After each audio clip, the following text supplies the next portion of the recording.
Pengangkatan anggaran, efisiensi atau realokasi adalah tema satu menjadi forum malam ini. Telah hadir di studio Nailul Huda, Direktur Ekonomi Stelios. Malam, Mas Huda. Di sebelah kanan saya ada Andreas Hugo Parera, Wakil Ketua Komisi 13 DPR. Malam, Bang Hugo. Ada Mbak Prita Laura, Jubir Kantor Komunikasi DPR. Malam, Mbak Lulu. Dan ada pengamat politik Ahmad Khoirul Umam. Malam, Mas Umam. Saya ke Mbak Lulu terlebih dahulu. Mbak Lulu, bisa dijelasin nggak? Ini ide pertama sampai muncul penghematan 306 triliun, itu sebenarnya gimana sih prosesnya? Apakah kementerian dilibatkan atau apa yang terjadi sebetulnya? Sebenarnya sikap dari Presiden Prabowo untuk membereskan kebocoran-kebocoran negara ini sudah jelas. Disampaikan berkali-kali dari sejak masa kampanye, pada saat pidato pertama dan banyak pidato setelahnya. Kebocoran-kebocoran ini kan bisa berbagai rupa ya Mas ya. Ada soal tata kelola, ada soal korupsi, ada juga inefisiensi anggaran. Sebagai insan media, sebelumnya saya juga insan media, kita mengetahui bahwa ini sudah jadi lagu lama. Bagaimana di akhir tahun kemudian kementerian lembaga berupaya untuk menghabiskan anggaran. Kata menghabiskan anggaran adalah satu bentuk nyata bagaimana sebenarnya perilaku anggaran kementerian lembaga kita selama ini. Artinya concern utamanya adalah ada kebocoran anggaran. Ada inefisiensi. Ada inefisiensi. Dan juga perilaku yang tidak disiplin anggaran, Mas. Ini yang sebenarnya ingin dirubah. Bagaimana kemudian kalau tadi dikatakan oleh Bapak Kepala Kantor Komunikasi Kepresidenan, fokusnya adalah memotong lemak-lemak, bukan memotong otot. Jadi kemudian gerak langkah tetap bisa berjalan dengan baik, dengan otot-otot yang kuat, lemak-lemak yang menghambat justru yang kemudian dipangkas. Contohnya misalnya, Bapak Presiden melihat sampai ke satuan anggaran terkecil sampai satuan anggaran ke-9 Mas. Untuk kemudian menemukan sebenarnya titik-titiknya di mana sih kebocoran ini terjadi, inefisiensi ini terjadi. Salah satunya ditemukan ATK. Kita tahu ada anggaran 40 triliun untuk ATK. Dilihat kemudian hampir setiap program ada ATK-nya. Apakah betul penganggaran seperti itu? Nah ini pertanyaannya, artinya penghematan sampai 306 triliun itu betul-betul diperiksa detail oleh Presiden sendiri? Diperiksa detail oleh Presiden dengan jajarannya. Di sana ada Kementerian Sekretariat Negara, kemudian ada Kemenq, dan kemudian juga melibatkan kementerian lembaga terkait. Sekarang saat ini Mas, untuk bagaimana rekonstruksi dilakukan untuk anggaran ini, sudah ada PIC khusus dari masing-masing. Rekonstruksi itu setelah terjadi kehebohan? Nah ini yang kita perlu pahami bersama Mas. Kalau kita menonton film seri yang isinya 10 seri, yang kemarin itu baru seri kelima. Baru seri kelima. Kita tidak bisa menentukan dan kemudian menceritakan ini akhir dari sebuah film seri ini begini ketika baru sampai kepada seri kelima. Ini kan proses Mas, proses yang belum selesai yang saat ini sedang berjalan. Begitu. Lalu berbagai macam protes, ada PHK dan lain sebagainya. Ini apa? Karena komunikasi yang tidak sampai ke bawah, mereka merasa tidak dilibatkan atau gimana? PHK yang mana Mas? PHK misalnya di RRI dan di TVRI. Nah kami sudah konsultasi, kami sudah berkoordinasi juga sebenarnya menanyakan bagaimana yang terjadi sebenarnya di RRI dan TVRI. Yang terjadi juga adalah ada multitafsir dari arah kebijakan Presiden. Bagaimana kemudian tadi yang Presiden mengarahkan agar yang dipotong ini adalah hal-hal yang berkaitan dengan belanja modal, belanja barang dan jasa. Jadi arahan Presiden adalah tidak kepada belanja pegawai dan tidak kepada pelayanan publik. Ada multitafsir di sini yang perlu untuk kemudian tadi bagian dari episode berikutnya ini Mas, dirapikan, disesuaikan agar kemudian maksud Presiden efisiensi anggaran ini dipakai untuk benar-benar sesuatu yang benar-benar menyentuh langsung kepada kehidupan kesejahteraan masyarakat bisa benar-benar tercapai. Baik. Andreas Hugo Parera yang mungkin aman kelihatannya ya, karena betul anggaran DPR tidak ada lemak-lemaknya dan tetap aman gitu. Sejauh ini dari informasi yang kita dapat anggaran DPR berjalan sesuai dengan apa yang sudah direncanakan gitu. Karena memang apa yang anggaran di DPR dengan anggaran yang lain itu kan sudah diputuskan pada tahun yang lalu kan. Artinya itu anggaran 2025 ini diputuskan pada tahun 2024. Tapi sekarang kami sedang membahas ya anggaran dengan mitra-mitra kerja gitu. Mitra-mitra kerja yang lain gitu. Misalnya di Komisi 13 kami sudah bicara dengan Kementerian HAM, kemudian LPSK, kemudian juga ada satu lagi dengan mitra juga, tapi kemudian hari pertama, hari berikutnya kita ada surat edaran masuk untuk kemudian. Itu yang artinya membahas dengan partner kan, dengan mitra kan. Tapi anggaran DPR sendiri selama ini memang aman, tidak ada terkena efisiensi. Sejauh ini tidak.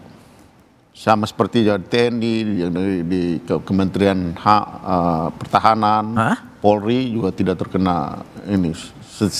Setahu kami yang sampai sekarang gitu ya. Polisi aman. TNI ada beberapa kementerian dan lembaga yang tidak terkena efisiensi ini gitu. Jadi kelihatannya DPR kelihatan tenang-tenang aja gitu, tidak cukup kritis. Enggak, kita serius anggarannya aman gitu. Membahas dengan mitra-mitra kerja kami gitu. Oh gitu. Ya, karena kita juga ikut merasakan apa yang terjadi di mitra-mitra kami. Ikut merasakan karena mereka juga menyampaikan gitu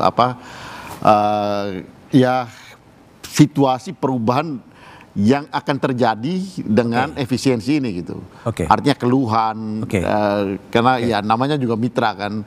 Jadi ya mereka menyampaikan kalau seperti situasi seperti ini, ya nanti ke depan pelayanan publiknya akan menjadi sulit bagi kami. Juga misalnya kemarin kan kami kunjungan kerja di ke daerah. Dengan mitra Kanwil Hukum ya, khusus di bidang hak kekayaan intelektual gitu. Mereka punya anggaran itu untuk Kanwil itu 250 juta untuk setahun. 250 juta? Ya.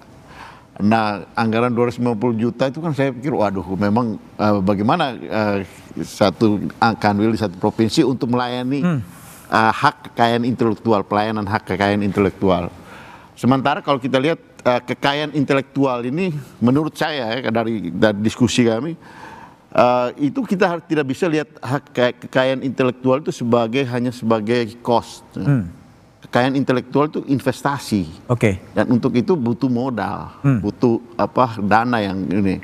Dan itu ya para birokrat kita di daerah ini ya perlu melakukan pelayanan. Disitulah interpretasi terhadap apa yang kita maksudkan dengan cost yang harus investasi untuk pelayanan publik gitu. Jadi kalau kita hanya melihat itu sebagai ya ini pengeluaran cost ya sayang gitu, karena akan terjadi mungkin tidak langsung tapi multiplier efeknya kan ke depan tinggi gitu. Baik, Mas Umam. Kalau tadi Mbak Lulu kan mengatakan bahwa ada fat lah, ada lemak lah yang harus kemudian dipangkas gitu. Tapi dalam praktek tadi ketika Bang Hugo mengatakan DPR relatif aman, Kemenhan relatif aman, kepolisian relatif aman, tidak ada efisiensi. Berarti otot semua. Otot semua. Nggak ada lemaknya ini. Gimana Anda baca itu sebetulnya? Ya, memang di satu sisi ini barangkali menjadi bagian dari proses negosiasi politik. Karena bagaimanapun juga ini kan setara ya.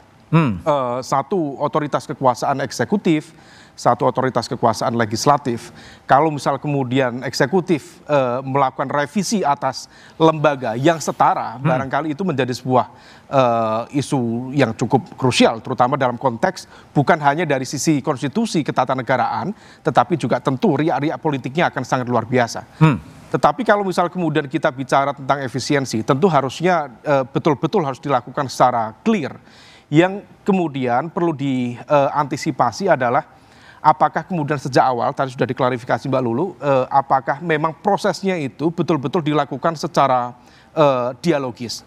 Setidaknya melibatkan dua pihak ya, artinya dari tim inti yang kemudian memfilter anggaran-anggaran itu dan juga mereka yang terpangkas, baik di level kementerian termasuk tentu di level daerah.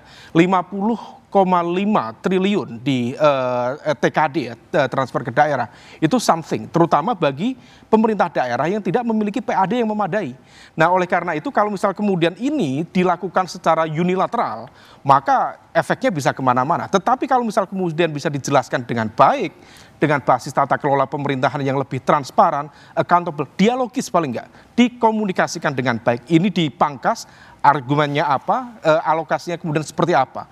Nah kalau misalnya itu bisa dilakukan, rasanya riak-riak itu tidak akan terjadi. Riak itu tidak terjadi. Nah problemnya memang ada beberapa pihak atau beberapa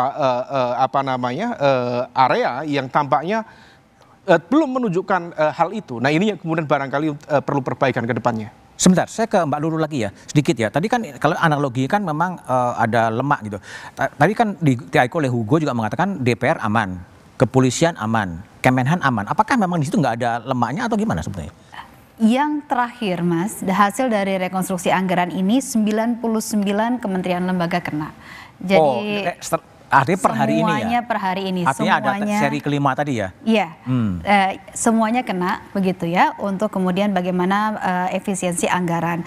Nah tadi disampaikan bahwa dialog itu dilakukan Mas. Jadi kalau kita lihat contohnya hari ini begitu ya, kita melihat dialog yang dilakukan oleh BMKG. Oke. Kita tahu pemberitaan terjadi ya mengenai BMKG.